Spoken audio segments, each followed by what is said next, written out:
está por trás da construção de uma das marcas jurídicas mais sólidas do mercado brasileiro? Olá, eu sou o Leandro Ramos e esse é o Juridicast, o seu podcast de marketing jurídico. No mundo dos negócios, o que garante a solidez de uma empresa? Para alguns é a sua estratégia, para outros é a qualidade do produto ou serviço, ou ainda as pessoas que compõem essa empresa. A verdade é que não existe uma resposta única, nenhuma fórmula mágica. O que existe é que cada empresa segue o seu caminho. E para falar de caminho de solidez no mercado jurídico, tenho o prazer de receber no Juridicast o Roberto Quiroga, que é sócio-diretor do Matos Filho. Quiroga, seja muito bem-vindo ao Juridicast. Oi, Leandro. Boa tarde. Prazer aí em estar com você e aqui no Judicast. É um prazer aí compartilhar experiências e informações aí para o mercado legal brasileiro. Um prazer. Legal, Quiroga. Quiroga, o Matos Filho acabou de fazer um rebranding, lançou uma campanha com um novo posicionamento para celebrar seus 30 anos. Como se deu todo esse crescimento do escritório ao longo de 3 décadas? Oi, realmente, assim, a gente está fazendo aí o aniversário de 30 anos e para nós é muito importante isso porque, obviamente, ele mostra esse nosso crescimento durante todo esse período, como você comentou. É claro que esse crescimento, Leandro, ele não foi totalmente planejado, né? Às vezes a gente não planeja como que a gente vai crescer, mas obviamente que ele surgiu de uma vontade inicial de 4 sócios de montar um escritório de advocacia e a gente pretendia ser uma boutique e depois de 30 anos se tornou aí um escritório que talvez hoje seja o maior escritório da América Latina em número de pessoas, com basicamente 1.700 profissionais, desses mais ou menos 830 advogados, né? É claro que isso se construiu aí, obviamente, com muito cuidado, com excelência no trabalho e também com uma pitada de sorte, né? Nada na vida a gente acaba deixando de fazer sem uma pitada de sorte. Mas acho assim, foram várias conquistas durante esses 30 anos que eu posso ir contando para vocês assim à medida que o nosso papo caminhar. Mas realmente a gente está muito feliz por estar fazendo esse aniversário e poder comemorar com esse rebrand, né, com esse lançamento de um novo posicionamento da nossa marca, que na verdade traduz uma coisa muito importante, né, que além de ser um escritório de advocacia, ou principalmente por ser um escritório de advocacia, a gente entende que pode impactar a sociedade, transformando a sociedade, né, mudando coisas da sociedade, não só com o nosso trabalho jurídico, mas com tudo aquilo que a gente faz. Então acho que a ideia desse reposicionamento de marca, ele está muito ligado a essa ideia da gente devolver para a sociedade, por intermédio do direito, aquilo que a gente conquistou nesses 30 anos. Legal, Quiroga. Você mencionou, né, que esse crescimento, parte dele não foi planejado, né? E hoje o escritório tem um faturamento acima de 1 bilhão, né? E o que coloca vocês nas primeiras posições entre os maiores escritórios do Brasil e da América Latina, se não for o maior, né? E a pergunta que eu tenho é, ser o maior escritório do país é algo que vocês buscam no fim do dia? Então, olha, o escritório nunca assim, a gente nunca tem como meta isso de ser o escritório número 1, até porque é muito difícil você mensurar, né? O que é um escritório número 1, né? É o escritório com o maior número de advogados, é o escritório com o maior faturamento, é o escritório com a melhor qualidade, enfim, eu acho que esse não é o objetivo. A gente, na verdade, quer estar na liderança do mercado jurídico, isso sim, com eventualmente outros pares. E prestando um serviço principalmente de qualidade, dando oportunidade para as novas gerações de profissionais que nós temos, né? E justamente, como eu dizia antes, impactando o mercado, né? Provocando transformações, impulsionando transformações no mercado, né? E acho que isso a gente conquistou, pelo menos vem conquistando nesses últimos 30 anos. O objetivo do escritório nunca foi, eventualmente, atingir uma meta X, onde a gente se fale, nós somos o melhor, nós somos o primeiro e etc. Não, é claro que o escritório quer ter uma excelência nota 10, quer ter um posicionamento ético nota 10, quer ter também um posicionamento de crescimento, né, de mão de obra também nota 10. Para quê? Para prestar serviços de qualidade e, consequentemente, gerar oportunidade. Eu acho que isso é o mais importante, ou seja, o escritório ele é um lugar em que os advogados que lá trabalham sabem que nós estamos sempre criando oportunidades para que eles possam crescer na profissão e na sua trajetória profissional. Acho que é basicamente isso que a gente pretende com o esforço que a gente vem fazendo. Interessante. E, Quiroga, quando a gente fala de crescimento, uma questão que surge entre sócios é um escritório escritório, para crescer, precisa de rainmakers, né? Ou seja, aquele advogado ou sócio que tem muita habilidade em trazer novos clientes? Então, Leandro, essa é uma boa pergunta e eu te diria que, de uma certa forma, não existe uma receita padrão. Mas eu vou te passar uma informação que quem nos deu foi um consultor nosso, americano, de uma grande firma americana de consultoria, que quando nós refizemos todo o nosso modelo, enfim, repensamos em governança e um monte de coisa, ele basicamente dizia o seguinte, um escritório de advocacia, ele tem 3 tipos de sócio. O primeiro é o Finder. O Finder, qual que é o Finder? É aquele realmente que gera negócios, que capta recursos, ou seja, é uma pessoa, esse rainmaker que você falou, é o Finders. Perfeito. Depois você tem um segundo tipo de sócio, que são os Minders. Os Minders são aqueles sócios que também captam, mas são tanto captadores, mas eles fidelizam os clientes que existem. Então, na verdade, são aquelas pessoas que também executam o trabalho, mas fidelizam os clientes existentes. Então, aqueles clientes captados pelos Finders, os Minders, eles conseguem reter na sociedade. E depois, o terceiro tipo de sócios são os Grinders. Os Grinders seriam aqueles sócios mais jovens que basicamente executam. Perfeito. E aí nós perguntamos, Jim, esse consultor chamava Jim, se eu quiser ter um escritório legal, um escritório bem fundamentado, então quer dizer que eu tenho que ter 100% de Finders? Ele falou, não, senão você vai quebrar, né? Se você só tiver gente que vai captar, você não vai ter um escritório bom. Então o que ele falou? Olha, o bom é que você tem um equilíbrio, né, entre Finders, Minders e Grinders. Agora, o importante é que o Grinder ele possa crescer e chegar a ser um Finder, né? E o Minder também crescer e chegar a ser um Finder. Então a ideia não é que você fique parado nessas categorias, mas que você evolua. Aí eu perguntei, se você pudesse me dar percentagem, quanto percentagem de Finders, de Minders e de Grinders você acha que a gente deveria ter? Aí ele falou o seguinte, uma média nos maiores escritórios mundiais é o seguinte, é você ter 20% de Finders, 60%, né, ou 70% de Minders e, eventualmente, 10% a 20% de Grinders, né? Ou seja, é uma equação, essa aí seria uma equação boa, para quê? Para que o escritório tivesse um desempenho bastante bom, né? Então, não existe receita, mas eu diria, um escritório, para ter sucesso, ele vai ter que ter alguns sócios que, preponderantemente, são sócios com uma grande captação, uma grande geração de negócios. Depois, você vai ter que ter um volume de sócios, que são aqueles que fidelizam os clientes, que conseguem manter os clientes na sociedade por muito tempo, que são os Minders, e por fim, aqueles sócios mais jovens, que na verdade estão ainda executando as coisas, né? Que são os Grinders. Se você tiver um bom equilíbrio dessas 3 figuras, você vai ter um bom escritório de advocacia. Pelo menos é isso que os consultores estrangeiros nos ensinaram, e de uma certa forma eu diria que o Matos Filho é isso, né? Nós temos sócios que têm um perfil muito de captação, muito de geração, nós temos sócios que fidelizam os clientes, e nós temos sócios que executam o trabalho. Agora, o que é muito importante? Que essas categorias não sejam estanques, que aquele que eventualmente está começando na sociedade e ainda ele executa muito, que ele possa crescer fidelizando o cliente. E depois, no futuro, ele vai estar gerando casos importantes para o escritório. A ideia é mais ou menos essa e eu acho que isso te responde um pouquinho a pergunta que você me fez, Leandro. Com certeza responde, Quiroga. E aí eu faço uma outra a partir da sua resposta atual, que é a seguinte,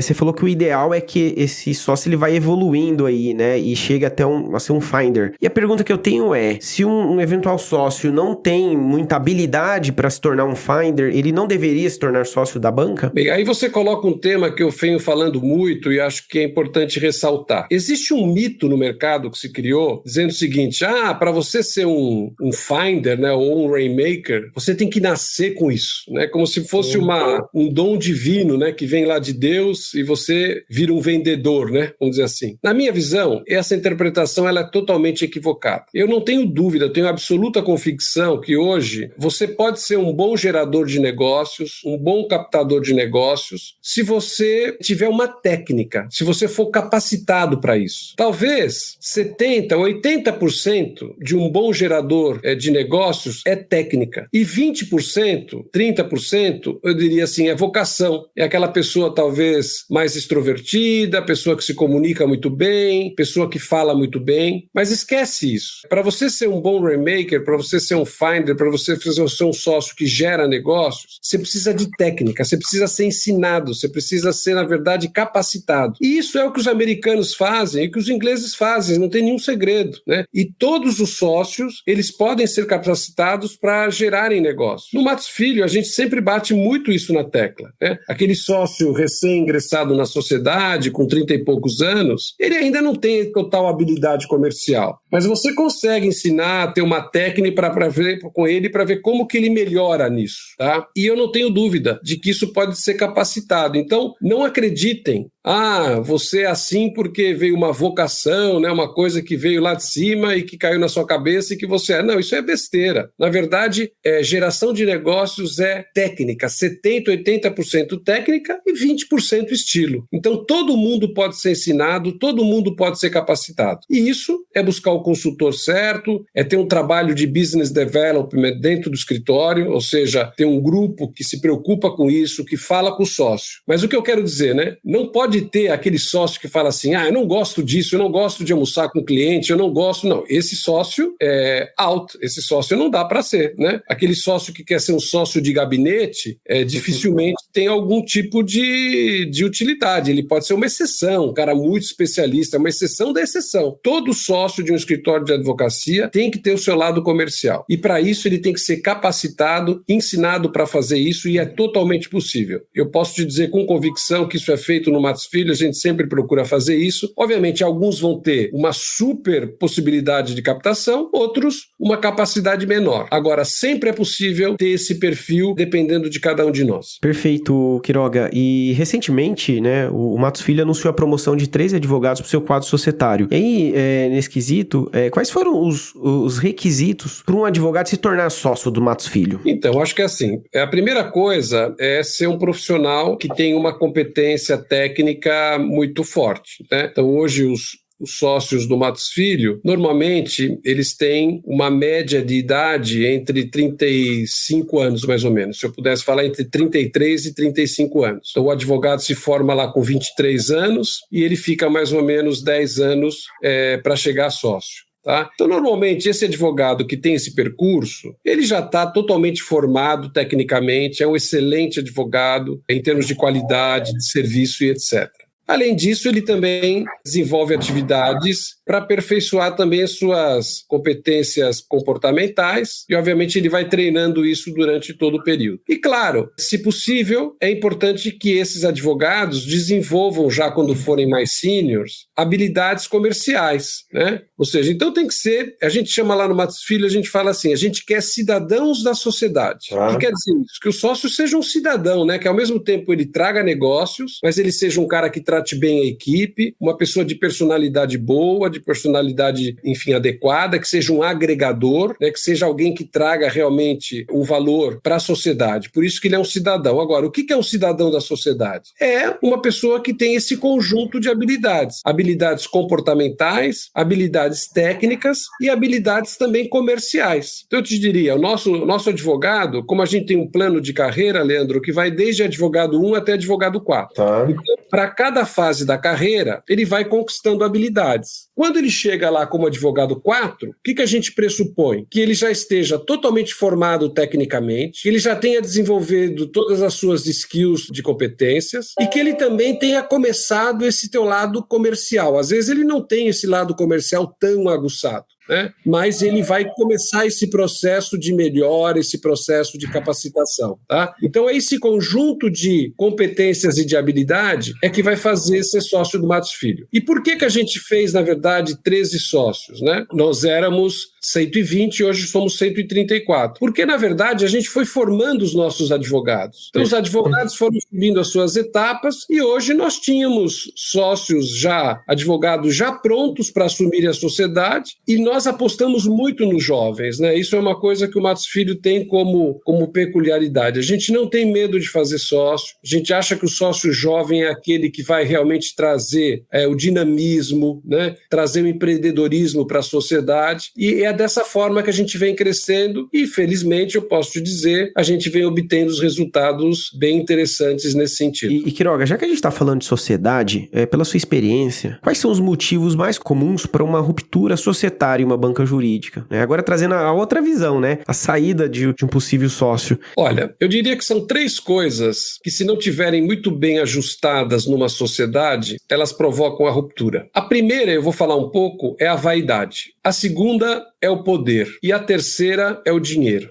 Eu vou dar um exemplo do Matos Filho, né? Por exemplo, a antiga marca do Matos Filho era Matos Filho e depois vinha Matos Filho, Veiga Filho, Marrei Júnior e Quiroga Advogados. Agora, com o novo rebrand que nós fizemos, nós tiramos o nome, o Marrei, o Otávio, né, e o Quiroga saíram fora. Você vai falar, pô, Quiroga, como que você deixou tirar teu nome da marca? Porque se a minha vaidade ficasse de pé, eu nunca conseguiria mudar e adotar o nome que hoje nós somos conhecidos, que é Matos Filho. O nome Quiroga não é importante? Claro, sempre pode ser importante, mas não como mar, né? Eventualmente, hoje, ninguém fala Matos Filho Quiroga. Todo mundo fala Matos Filho. Se a minha vaidade fosse a primeira coisa, provavelmente eu não tiraria o meu nome. Eu deixaria só o nome de todos, né? Mas para isso precisa um desprendimento. Então, nós mudamos. Então, por exemplo, eu vejo muita gente que acaba saindo de uma sociedade porque quer colocar o nome dele, e aí os sócios não querem, ele sai e monta o seu escritório. Então, claro, esse é um exemplo de vaidade, mas tem tantos outros, né? A vaidade de querer ter uma sala maior que os outros, a vaidade de querer aparecer na página do Valor em primeiro lugar, a vaidade, enfim, um monte de vaidade. Então, vaidade é um dos itens que mais provoca cisões em escritórios de advocacia. Segundo é o poder. Realmente, aquela pessoa que quer concentrar poder, o escritório que, na verdade, o poder está num grupo muito reduzido de sócios e deixam todos os demais sem essa qualidade, a possibilidade de ruptura também é muito grande. Por isso que as sociedades, e no caso o Matos Filho, tem que ser muito representativo. Lá no Matos Filho, para cada sócio é um voto. Então eu, Quiroga, que tenho 30 anos de Matos Filho, meu voto é um voto. Esse sócio que entrou agora esse ano com 35 anos, ele também tem um voto, né? Então, você dividir poder é fundamental. E depois, o terceiro, Leandro, não tem jeito. Você tem que dividir dinheiro. Se você não dividir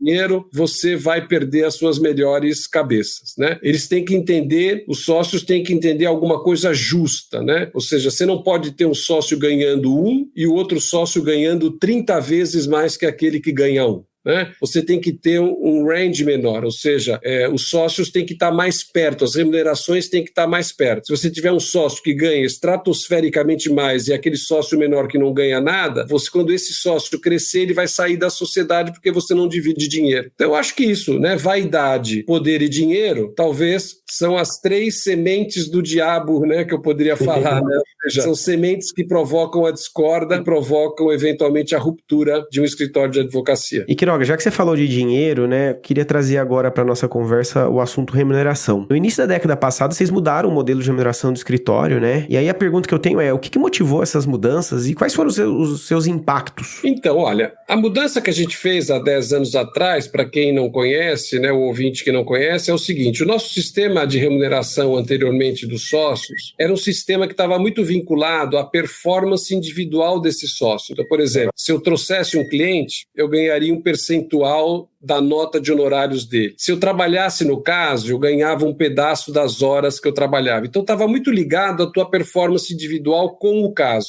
O que a gente percebeu? A gente percebeu que esse sistema, apesar de ter sido muito bom para a gente no início, quando a gente começou a crescer, Leandro, ele começou a gerar competição entre os sócios.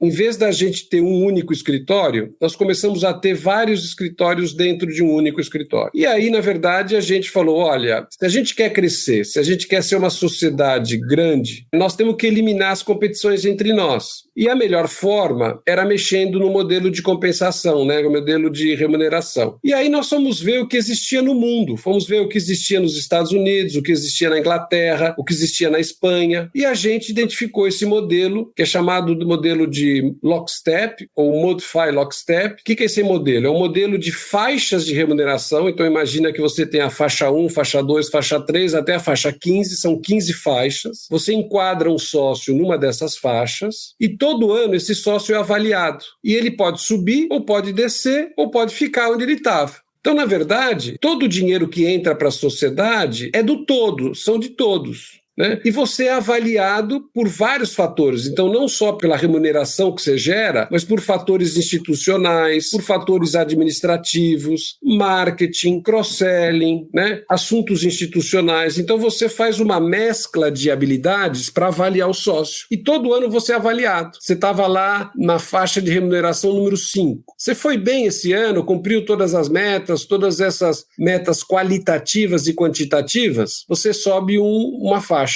Você foi bem, mas não foi muita diferença, você fez, foi super bem, tal, você fica na faixa. Você não foi bem, você deixou de trazer negócios, você deixou de fazer um trabalho institucional, eventualmente você cai na faixa. Então, esse sistema Lockstep, ou Modify Lockstep, ele é bom porque ele gera um ambiente totalmente colaborativo na sociedade. Você deixa de ter muitos escritórios dentro de um único escritório. E isso aconteceu no Matos Filho. Muita gente pergunta, poxa, como que vocês cresceram, né? Lá em 2010, vocês tinham 30 sócios, hoje vocês têm 134 sócios. Vocês tinham lá 150 advogados, hoje vocês têm 650 advogados. Entre sócios e advogados, 830 advogados. Né? Por quê? Porque a gente tentou tirar a vaidade, como eu falei, dividir o poder, dividir o dinheiro e evitou esse modelo competitivo, que é chamado Eat What to Kill. Né? Nós fomos para esse modelo chamado Modify Lockstep. Pelo menos, Leandro, no Matos Filho faz 2 anos que nós agimos assim. Está dando certo. Claro que nesses 12 anos a gente cresceu, o escritório vem crescendo em média 14% ao ano. Agora, por exemplo, esse ano já vai ser um ano mais difícil, a gente pode ter algum tipo de estabilização, mas o importante é que o sócio veja esse crescimento no tempo. E o modelo de remuneração ele é fundamental. Você estimula o seu sócio a isso. Agora, um detalhe que eu queria falar para você é o seguinte. Quiroga, então você está falando que um escritório só funciona com esse modelo que o Matos Filho adotou? Resposta, não. Esse modelo é um modelo que ele se ajusta muito para escritórios com o número de profissionais que o Matos Filho tem. Correto. Né? 134 sócios, 700 advogados. Então, sem dúvida, esse é um modelo que funciona muito bem para grandes escritórios. Às vezes, em escritórios menores, boutiques, o sistema de remuneração variável talvez seja o melhor. O que eu quero dizer é o seguinte, à medida que você vai crescendo, à medida que você vai tendo mais sócios e mais profissionais, o modelo de renda variável, ele provoca o quê? Segregação, falta de colaboração e competitividade. Quanto mais você cresce, você tem que tornar o modelo mais coletivo. Por quê? Porque quanto mais coletivo for, mais união você vai ter, mais cola você vai ter entre os sócios. Então, o modelo Modify Lockstep, na minha visão e na visão do Matos Filho, ele é muito bom para estruturas com um determinado número de advogados para cima. Às vezes, uma estrutura boutique também dá certo com o Lockstep, mas tem que se pensar muito para saber em que fase você está na sua evolução profissional. Interessante. E, Quiroga, uma dificuldade que a gente vê comum em empresas de serviços profissionais, né, não só escritórios, mas consultorias, é que um sócio muitas vezes tem dificuldade de indicar um cliente para outro sócio. Você acha que isso acontece só por conta de modelos de remuneração ou tem alguma outra coisa a mais? Acho que o modelo de remuneração, Leandro, eu acho que é fundamental. Por exemplo, se você tem um modelo em que você ganha pela hora trabalhada, para que você vai passar para o teu sócio se você pode debitar aquelas horas e eventualmente trabalhar? Só se você for uma pessoa muito consciente, né? E falar o seguinte, olha, eu não vou fazer uma coisa trabalhista porque eu não sei, eu sou tributarista, então não tem sentido eu mexer com uma área. Então, assim, o modelo de remuneração, ele é capital para isso. Agora, também tem uma questão cultural, né? Uma questão cultural das pessoas se ajustarem, das pessoas, enfim, saberem a sua importância nesse sentido, tá? Então, acho que, assim, o que faz você dividir trabalho com outros sócios é esse espírito colaborativo que você deve ter na sociedade. Agora, modelo de remuneração é fundamental, porque senão você não tem os estímulos para você ser colaborativo. Se você fala assim, de tudo que você trabalhar, você vai ganhar 50% da fatura. Caramba, eu vou querer trabalhar em tudo para ganhar os 50% da fatura. Agora, se você falar o seguinte, não, passa para o seu sócio, né? Se você falar o seguinte, quanto mais serviço você passar para terceiros, mais você vai ser bem avaliado. Hoje, no Matos Filho, a gente procura fazer isso, ou seja, só para você ter uma ideia, antes da gente mudar o modelo, tinha sócio que trabalhava, 2.500 horas. E tinha sócio que trabalhava 300 horas. Por quê? Porque era um modelo em que o sócio que tinha muito trabalho não passava para o outro. Hoje, no Matos Filho, nós não temos nenhum sócio que trabalha muito mais que o outro. Todo mundo está numa média muito boa, de 1.300, 1.200 horas. Ninguém vai trabalhar 3.000, mas também ninguém vai trabalhar 300 horas. Se todo mundo trabalhar 1.500, 1.400, o escritório vai faturar muito mais, né? E todo mundo vai ter uma divisão de trabalho equânime. Quando você tem um modelo coletivo, é isso que faz a diferença. Quando você tem um modelo individualista, você provoca a competição. Perfeito. E, Quiroga, você falou que o escritório está aí hoje com cerca de 830 advogados e 134 sócios, né? E a pergunta que eu tenho é, como que vocês conseguem garantir excelência dentro de uma estrutura imensa como a de vocês? Então, primeiro é fazendo sócios. Por quê? Existe que para você ter qualidade, você precisa ter o chamada 1:5, que é isso, um sócio para 5 advogados. Essa é uma média que, se você tiver isso, eu diria que você tem qualidade no seu trabalho. Agora, imagina aquele escritório que tem 1:10, ou seja, um sócio para cuidar de 10 advogados, ou um sócio para cuidar de 20. É aí que dá o problema de qualidade, tá? Ou seja, eu te digo que é uma estatística mundial. Tem escritório que é 1:3, tem escritório que é 1:6. Até aí você controla a qualidade, você mantém uma qualidade excelente. Agora, quando você não quer fazer sócio, porque você não quer dividir todas as benesses, você acaba fazendo o quê? Tendo um sócio com muito advogado embaixo. E aí, realmente, é muito difícil manter a qualidade. Tá? Então, nós adotamos um pouco essa ideia, a ideia de que nós temos hoje 134 sócios para 700 advogados. Então, é 1:5, 1:6 mais ou menos, que é uma média que nos garante a qualidade. E tem sido assim no decorrer dos anos. Tá? Você vai falar, mas de onde você tirou isso, Quiroga, né? Na verdade, é uma média que a gente vê nos escritórios mundiais. Se você conseguir esse tipo de proporção, isso te garante a qualidade. Por exemplo, existem até alguns clientes que perguntam, olha, qual é a proporção de vocês? Se é 1:10, ele fala, opa, eu não vou contratar, porque aí tem uma malpractice que eles falam, né? Claro, e tem escritórios que são super, super premiums, que é 1:1. Por exemplo, tem um escritório nos Estados Unidos, que é o Cravat, que é 1:1. Também é um modelo que, com certeza, você tem aí um controle. Tem escritórios no Brasil que tem 1:3. O que você não pode ter é 1:10, 1:20. Realmente isso você vai impactar a qualidade. Então, essa é uma dica, né? Quem tem o seu escritório, façam sócios, não tenham medo de fazer sócios, porque isso garante qualidade, isso garante que você vai crescer de uma forma ordenada, sem risco de ter algum tipo de problema no escritório. Legal, Quiroga, já que a gente entrou nesse assunto qualidade, serviço jurídico, né? Muitos clientes empresariais relatam que a advocacia está cada vez mais homogênea, com bons escritórios e advogados prestando serviço de qualidade. E aí a pergunta é, como se diferenciar nesse mercado que está cada vez mais competitivo e supostamente homogêneo? Bem, realmente, o que você falou, Leandro, como que eu consigo mostrar a minha diferença para o mercado, né? Eu acho que esse é o grande desafio de todos os escritórios de qualidade no Brasil. Como que você busca a excelência na prestação dos serviços para os seus clientes? Eu acho que são vários os fatores, tá? Eu não conseguiria te listar aqui todos os fatores, mas eu vou listar talvez 3 que me parecem que são fundamentais para você ter essa diferença. Primeiro, é uma coisa óbvia, é a excelência do trabalho, ou seja, você tem que ter advogados muito capacitados, muito bem formados, para prestar um serviço de qualidade. Segundo item fundamental para você se diferenciar é você ser alguém, um escritório criativo e inovador. Você tem que pensar fora da caixa, né? Você tem que tentar prestar serviços jurídicos de uma forma empreendedora, não simplesmente fazer o trabalho que te pede, mas você pensar além daquilo que te pede, com ideias novas, com saídas mais estruturadas, com coisas que até o cliente não te pede, mas você acaba oferecendo para ele. Então, acho que esse segredo é o segundo segredo para você se diferenciar dos demais. E o terceiro, que é um ponto que está se falando muito agora, e muitas pessoas pensam que isso é marketing, mas não é marketing, é pura estratégia, é diversidade. Quanto mais diversidade você tiver, quanto mais trabalho em termos diversos de gênero entre mulher e homem, quanto mais você tiver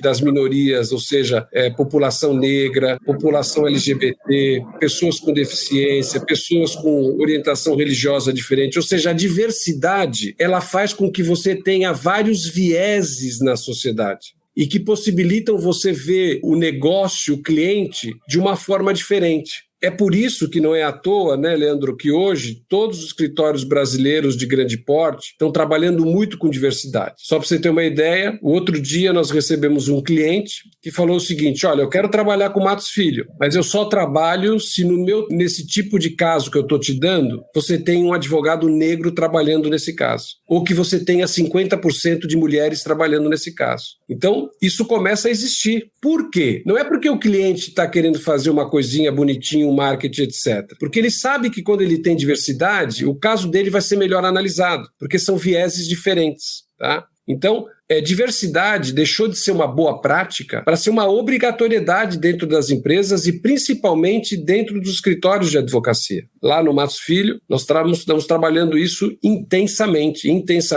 nos últimos 10 anos, com muito mais força nos últimos 5 anos. Hoje o Matos Filho é um escritório muito mais diverso do que ele era há 5 anos. E por quê? Porque a gente quer fazer marketing? Porque a gente acha isso bonito? Não, porque hoje o nosso cliente demanda isso e a gente sabe que a gente vai ter um serviço muito melhor se eu conseguir ter pessoas com cabeças diferentes prestando serviço para o cliente. É por isso que a diversidade ela é fundamental hoje para aumentar a produtividade, aumentar lucro e realizar um trabalho de qualidade. Então, a pergunta que você me fez, eu poderia ficar aqui falando 2 horas quais são todas as habilidades para você se diferenciar, mas eu acho que é isso, é excelência, inovação e criatividade e diversidade. Essas 3, talvez, eu colocaria como top 3 para a gente chegar nesse objetivo que você colocou, Leandro. Perfeito, Quiroga. E nosso episódio está caminhando para o final e como uma última pergunta, o que motivou o Matos Filho a criar um programa de Alumni? Então, realmente, para aqueles que não conhecem muito o termo, né, o Alumni é justamente você manter contato com seus velhos colaboradores, com as pessoas que já passaram pelo escritório e que não estão mais.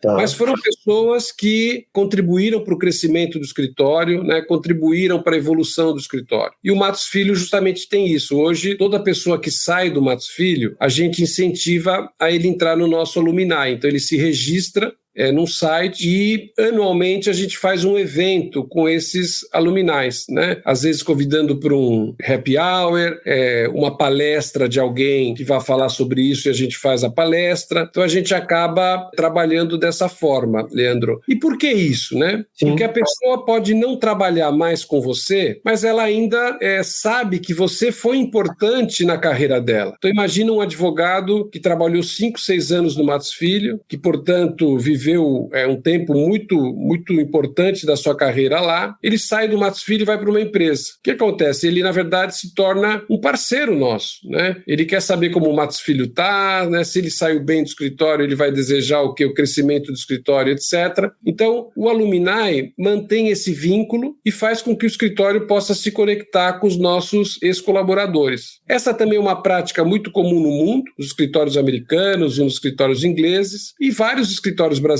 não só o Matos Filho, também adotam esse modelo de Alumni. Ele é importante porque ele mantém essas pessoas conectadas com o escritório e, consequentemente, é uma forma de você também fazer networking e dividir conhecimento. Muito bom, Quiroga. Gostaria de agradecer sua participação aqui no Juridicast. Foi um prazer tê-lo aqui com a gente e já deixo meu convite para você voltar mais vezes. Eu que agradeço, foi super bom o papo. Estou à disposição, Leandro, a hora que você quiser. Obrigado. Gostou desse podcast? Então compartilhe o episódio nas redes sociais e acompanhe o Juridicast, produzido pela Agência Javali, especialista em marketing jurídico. Um grande abraço e até a próxima quarta-feira, às 7 da manhã.